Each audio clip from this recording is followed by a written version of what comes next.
So এসে পড়েছি সেই জয় জয় জয়। কোথা থেকে এসেছেন আপনারা? শ্যামপুর থেকে। আজকের গন্তব্য জগৎপুরের কালী মায়ের মন্দির, আর সাথে আছে আমার দেখতেই পাচ্ছ পক্ষীরাজ। অনেকক্ষণ আসা হলো, এবার একটু জল টল খাওয়া হচ্ছে, তাই দাঁড়ালাম একটু।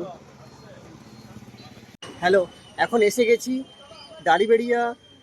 এখান থেকে যাব আমরা জগৎপুর।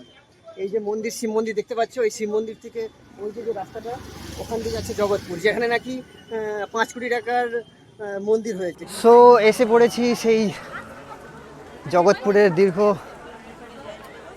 দেখতে পাচ্ছ সে বাংলার অক্ষরধাম। প্রথমে ঢুকতে একটা আটচালা দেখতে পাচ্ছি, এই দেখো আটচালাটা, এই সামনে একটা আটচালা, সামনের দিকে ডান দিকে। হ্যাঁ, তারপরে একদম প্রথমে ঢুকছি, জাস্ট দেখো ঢোকার প্রথমেই এক গণপতি বাপ্পা মরিয়া, যেটা না হলে কোনো পুজোটাই শুরু হয় না, সেই মূর্তি একটা প্রথমেই দেখতে পাচ্ছি। এন্ট্রান্সে প্রথমে একদম প্রবেশদ্বারের ঢুকতেই যেটা দেখতে পাচ্ছি গণেশের মূর্তি দেখতে পাচ্ছি। প্রথমে খুব সুন্দর একটা গণেশ মূর্তি দেখতে পাচ্ছ, দেখো একদম ঢোকার মুখে বাম দিকে গণেশ মূর্তি রয়েছে, আর তারপরে একদম দেখতে পাবে মন্দিরটাই, এই দেখো। তো এবারে আমরা ভেতরের দিকে এগোচ্ছি, জাস্ট বাইরের দিক থেকে দেখাই কেমন কারুকার্য। অনেক দূর দূর থেকে লোক এসেছে, অনেক ভিড় দেখতে পাচ্ছ। এই সেই বিখ্যাত মন্দির, যেটা অনেক অনেক অনেক টাকা খরচা করে, শুনেছি নাকি 5 কোটি টাকা খরচা করে এই মন্দিরটা তৈরি হয়েছে। কি অপূর্ব কাজ। দিল্লির যে অক্ষরধাম রয়েছে তারই অনুকরণে শুনেছি এটার প্রতিষ্ঠিত হয়েছে। আর মন্দিরের চারদিকে দেখতে পারবো অপূর্ব বিভিন্ন ধরনের কাজ, কি নিখুঁত ধরনের কাজ রয়েছে, দেখো ভালো করে, এই দেখো।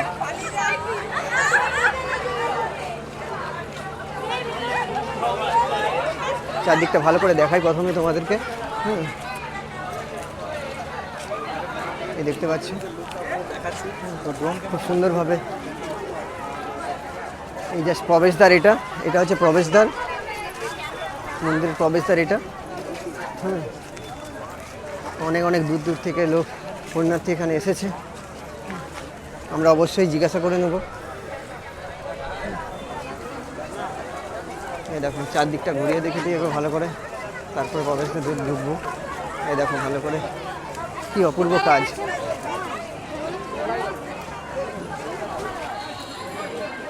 ঢোকার মুখেই প্রথমেই একটা লেখা আছে মা, ভালো করে দেখতে পাচ্ছ না জানি না, এই দেখো মা। কত সুন্দর কাজ, প্রত্যেকটা জায়গায় সে কাজ ফুটে উঠেছে। সত্যির কি অপূর্ব সুন্দর কাজ।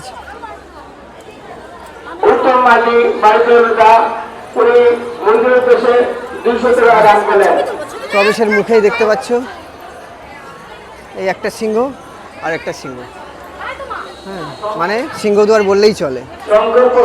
আর দুটো পরি, দুপাশে দুটো পরি দাঁড়িয়ে আছে। এবার আমরা আর উপরে দেখতে পাচ্ছ কত সুন্দর কাজ, দেখো।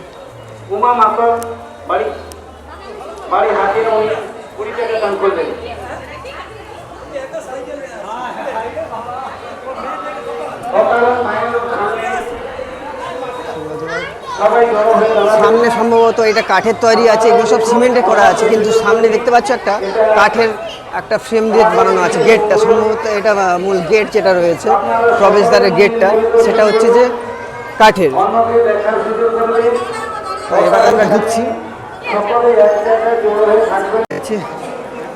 প্রথমেই মায়ের দর্শন দেখাচ্ছি অবশ্যই, পরে আগে চারদিকটা আমরা ঘুরে দেখি। চোখে ভালো যাবে বলছি, এই ধরনের ভাবনা চিন্তা কবে থেকে এসছে? 2015 সাল থেকে আমরা ভাবনা চিন্তা করেছি 2016 সালে আমরা কাজ শুরু করছি। আচ্ছা, আর কত বছর লাগছে এই সময় মন্দির? 10 বছর, পুরো 10 বছর হয়ে গেছে। 10 বছর লেগেছে। ও, হঠাৎ করে এসেছে না? না অনেক দীর্ঘ ভাবনা ছিল, ভাবনাটা আমাদের অনেক দিন আগে, তারপর যে আমরা রূপায়ণ করতে পেরেছি 16 সাল থেকে কাজ শুরু হয়েছে। উদ্বোধন কাজ শুরু হয়েছে 15 সালে, কিন্তু প্রকৃত কাজ হয়েছে 16 সাল থেকে।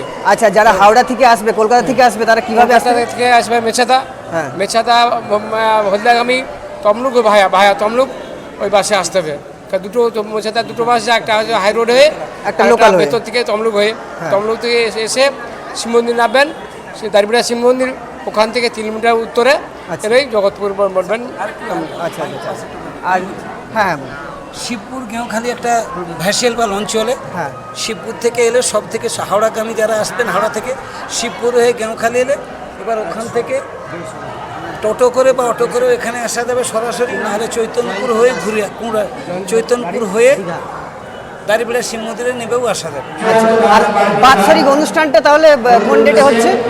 বার্ষিক অনুষ্ঠানটা আমাদের মূলত হয় নরসিংহ চতুর্দশীতে। আমাদের বেণীবাধব শিলের পঞ্জিকাতে দেওয়া আছে ওই নরসিংহ চতুর্দশী কোনো সময় বৈশাখ মাসে পড়ে, আবার কোনো বছরে জ্যৈষ্ঠ মাসের 5-7 তারিখের মধ্যেও পড়ে।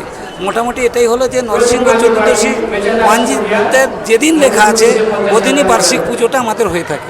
আচ্ছা, আর একটা মায়ের সাইডে মূর্তি সিংহ দেখছি, এটা ভাবনা চিন্তা কেমন? মানে কিসের না, জন্য এটা? আমাদের মানে একটা মায়ের রূপ বা কিছু? রক্ষাকালীর রূপ, এটাই আমাদের এইভাবেই মন্দিরে আমরা ছোটবেলা থেকে দেখে এসেছি। আচ্ছা, কালী মায়ের প্রতিমাতে সিংহ এবং ডাকিনী যোগিনী নিয়েই মায়ের মূর্তিটা পুজো হতো আগের থেকে, সেভাবেই আমরা তৈরি করেছি। আচ্ছা আচ্ছা আচ্ছা, বেশ বেশ। ঠিক আছে দাদা, অনেক ধন্যবাদ জানানোর জন্য সবাইকে। অবশ্যই সবাইকে আসতে বলবো। আর এটা সব থেকে বড় কথা, খরচ কত? অনেক টাকা খরচ হয়েছে শুনেছি সবার মুখে। হ্যাঁ, আমরা শুনছি। এই খরচটা আমাদের এখনো পর্যন্ত প্রায় 3.5 কোটি টাকা চলে গেছে, বা উৎসব নিয়ে আরও হয়তো অনেক বেশি যাবে, আমরা সেটা হিসেবটা আমরা করে দেখিনি। আচ্ছা, মন্দিরের আউটসাইডে অনেক কাজ বাকি থেকে গেছে। ভেতরে সব কাজ কমপ্লিট। ঠিক আছে দাদা, ধন্যবাদ। তাহলে দেখতে পাচ্ছ প্রথমে গল্পগুলো মন্দির, এবার সাইডটা দেখে নিই, তারপরে আমরা মেন মূর্তি যেগুলো আছে দেখাচ্ছি। এগুলো সব দানের ঘন্টিগুলো দেখতে পাচ্ছি, ঘন্টিগুলো দেখতে পাচ্ছি। দেয়ালে অনেক চিত্র, বিভিন্ন ব্যক্তিদের মূর্তি আছে, আপনারা দেখুন, প্রতিমা দর্শন করুন, সবাইকে দেখা শুরু করবেন। বন্ধুসভা বাড়ি বড় বাড়ি এসে 50 টাকা দান করেন। সত্তর ভিড়া বাড়ি বড় ভিড়া উনি মায়ের উদ্দেশ্যে 50 টাকা দান করেন।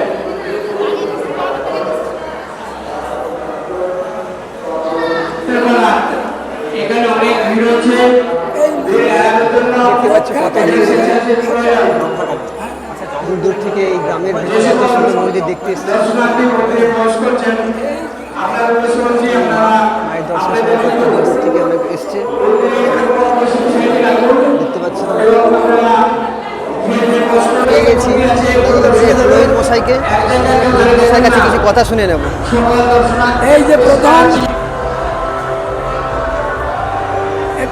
ইনি হচ্ছেন কালীঘাটের কালীমা, কলিকাতাতে। আর এই শিব মন্দির আমাদের 25শে বৈশাখ শিব মন্দির, আর ওদিকে রয়ে গেছে কালী মন্দির, আর আরও পূর্বে রয়েছে শীতলা ব্যাধি জননী শীতলা মন্দির। এটা 25শে বৈশাখ প্রতিষ্ঠিত হয়েছে। আর গত নৃসিংহ চতুর্দশীতে রক্ষা কালী মায়ের পুজো হয়েছে। আর ইনি হচ্ছে মহাকালী। এই মহাকালী, আর ওপরে ওপরে ঠাকুর মশাই উনি হচ্ছেন মানে গঙ্গা দেবী। আচ্ছা, হ্যাঁ, নৃসিংহ রয়েছে, বিভিন্ন 51 স্থানের 51 মূর্তি রয়েছে। হ্যাঁ, আর ইনি হচ্ছে বিশাল লক্ষ্মী দেবী, বিশাল লক্ষ্মী। আর একটা ভোগের ব্যবস্থা আছে জানা? প্রত্যেক দিন ভোগ রয়েছে। আচ্ছা, আমিষ ভোগ। আমিষ ভোগ আছে। কিরকম কি টিকিটের খরচা আছে? টিকিট কাটতে হবে বা নিয়ম কি? এখানে টিকিট কাটতে হবে কর্মকর্তাদের কাছে, তারপরে এখানে প্রসাদ পাবে। আচ্ছা আচ্ছা আচ্ছা। আমি এসেছি হলদিয়া থেকে, হলদিয়া ভবানীপুর থেকে। কেমন লাগে, ভালো লাগছে? খুবই ভালো লাগছে, খুবই সুন্দর। এবং দর্শনার্থী আসবে তো অবশ্যই। দর্শনার্থী আসছে। Thank you. সরুন এগিয়ে যাচ্ছি পুরোহিত মশাই আসুন। আমাদের, উনি গাইড করে একটু নিয়ে সরুন যাচ্ছেন আমাদের। সরুন, এই যে বাস। বিশেষ করে ধন্যবাদের উপর যে উনি আমাদেরকে আমাকে এইভাবে কি কোথায় কী মন্দির আছে সবকে বলে দেওয়ার জন্য অসংখ্য ধন্যবাদ।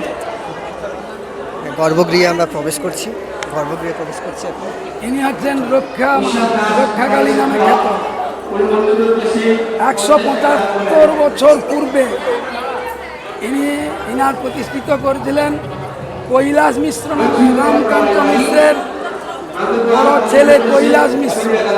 এখানে বিশাল মহামারী হয়, সেই মহামারী থাকতে রক্ষা পাওয়ার ক্ষেত্রে উনি এই মহামায়ার পুজো পাঠ করে দেশের সব কল্যাণ করেছেন।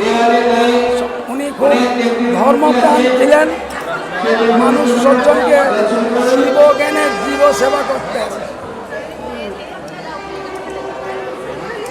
তারপর ওইদিকে আছে ডাকিনী, এইদিকে আছে ডাকিনী, আর ওদিকে আছে যোগিনী।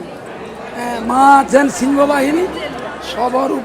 আচ্ছা ঠাকুরমশাই, হ্যাঁ, বলুন। মায়ের যে ডান সাইডে সিংহ আছে, এটা কি কোন ভাবনা চিন্তা? মানে এরকম তো আমি প্রথম দেখেছি।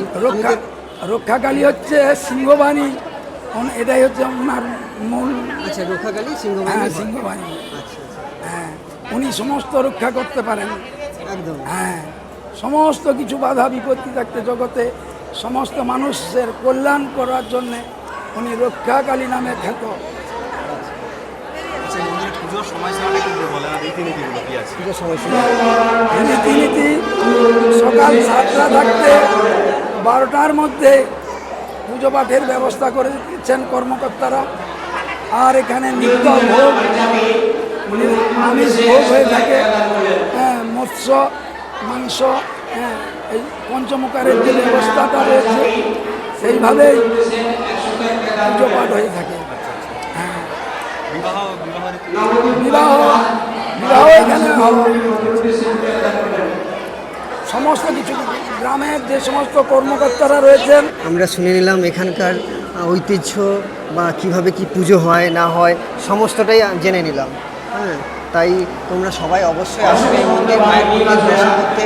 এখানে অপূর্ব কার্যকলাপ আছে, দূর দূর থেকে লোক আসছে অলরেডি, আরও আসবে, আরও আসা উচিত। এখানে গ্রামের মধ্যে এত সুন্দর একটা মন্দির, সেটা গ্রামের এবং আমাদের সবার পক্ষে খুবই একটা ভালো জিনিস।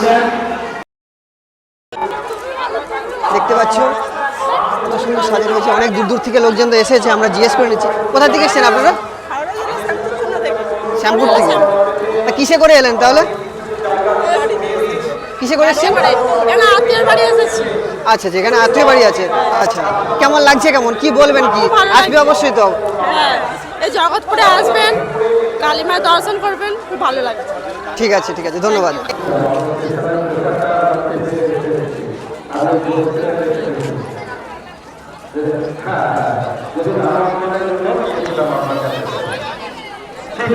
দেখতে পাচ্ছ কত সুন্দর, এটা রাতের রূপ, দিনের বেলা ঢুকেছি আমি।